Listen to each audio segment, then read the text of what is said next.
I regret that I am compelled once again to speak, as I did a week ago, about the state of our democracy and the health of our electoral system.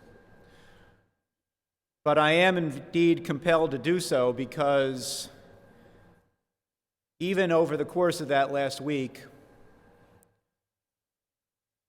here in the Commonwealth of Pennsylvania and elsewhere in the country, for that matter, circumstances have not improved. Here, the men and women who work in our electoral system, whether at the local level in our counties or at the state level in the Department of State, including our very capable Secretary of State, Kathy Boockvar, continue to be the object of verbal attack and, in some cases, actual threats to their safety. This all because of their perpetuation of the big lie that this year's election was somehow riddled with fraud,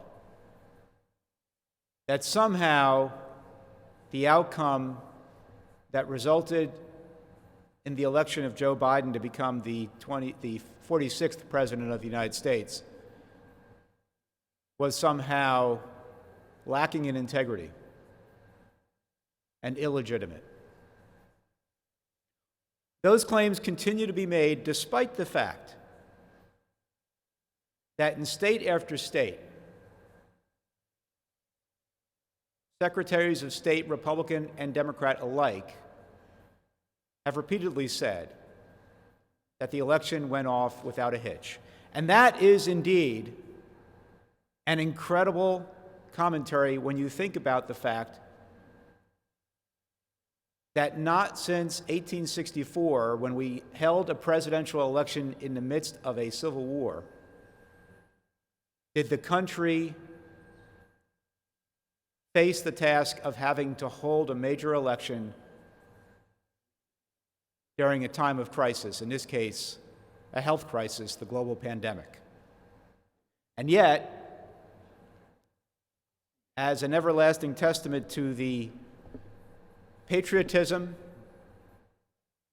to the determination, to the hard work of the men and women from the local level who worked at our polls on Election Day, to the counties in sorting and counting ballots, and indeed to our Department of State, we were able to pull this off and pull it off well. Indeed, the until recently Director of Cybersecurity and Infrastructure in the Department of Homeland Security, Chris Krebs, acknowledged that fact.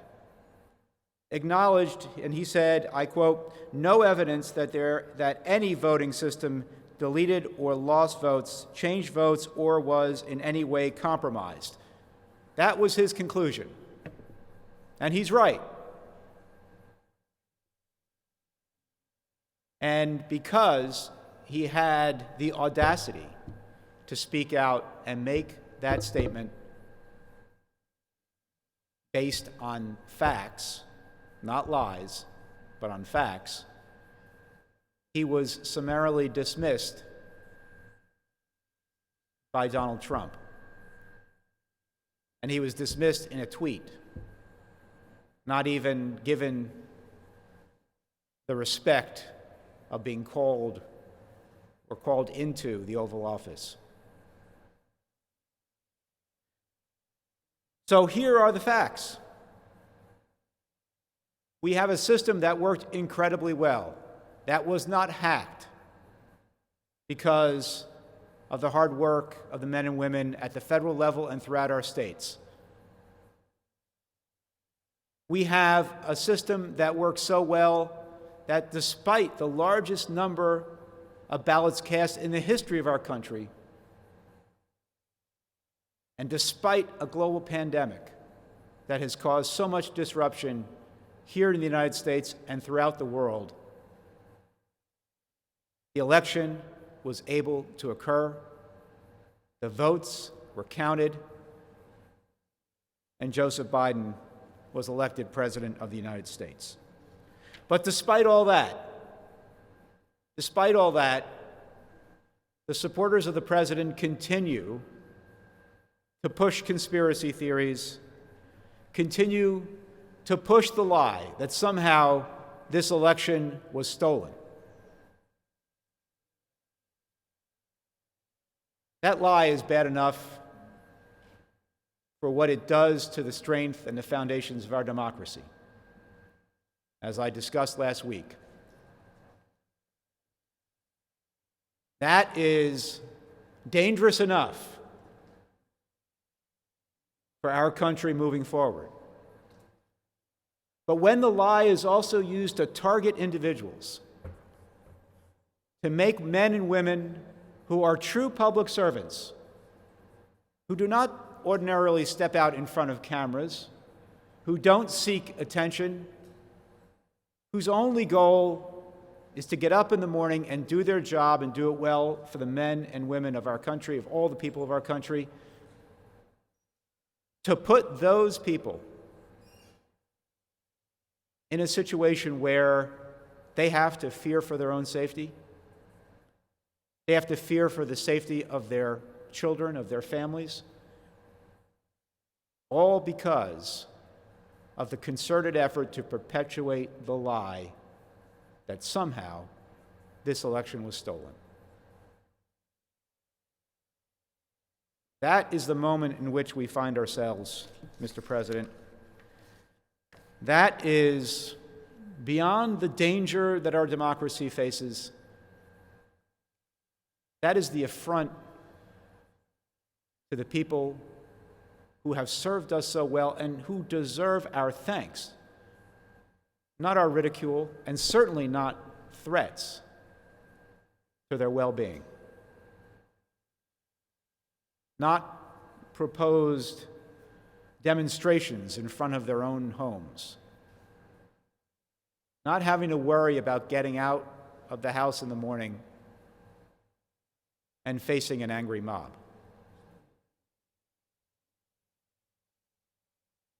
It is incumbent upon each of us as elected officials, to speak out and support the truth.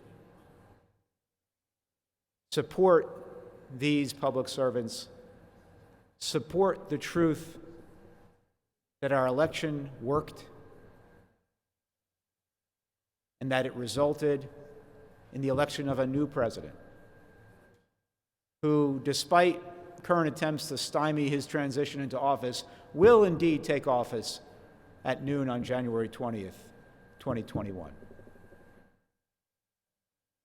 But as we stand here on the 18th of November, just a little over a week away from Thanksgiving, a Thanksgiving which will be very different this year for all of us because of the pandemic, but nonetheless a Thanksgiving Day when we should, at that point, give thanks for everything we have gone through this year and able to survive and move forward. We need to stand up and have our voices counted. We need to stand up for these men and women, and we need to demand that these tactics, that these fundamentally undemocratic tactics, the types of things that are normally associated with an authoritarian regime, that they need to stop. And it's got to be more than just those of us on the Democratic side of the aisle speaking out. Our colleagues on the other side need to do the same. In fact, in many ways, it's more important that you do that.